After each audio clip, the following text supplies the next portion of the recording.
Josie busselt einen Korbi gescheit und voll, aber wie's von ihm hört, dass das geschenkte Spielzeugauto an Flori seine Idee gewesen ist, lässt sie ihm auf der Stelle sitzen und geht heim.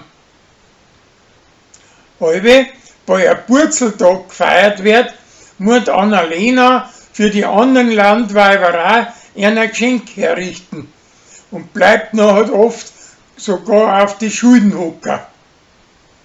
Diesmal aber revanchieren sie sich dafür mit einem Geschenk für sie.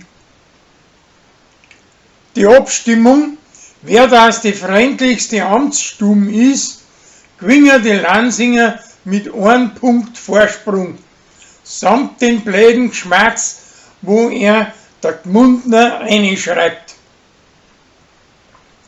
Beim Autoparken stellt sich Kathi recht damisch an und wird von Flori wegen dem gefrotzelt.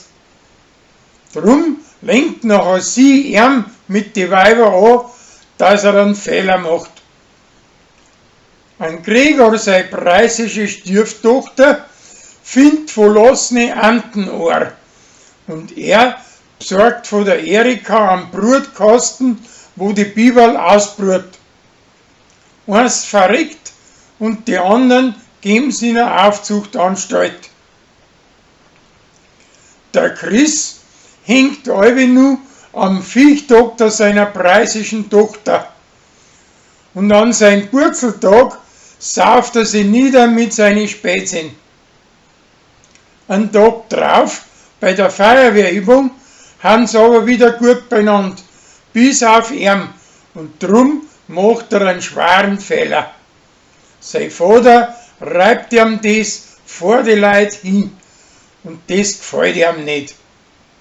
Danach macht er aber mit der Annalena einen Dauerlauf und alles passt wieder.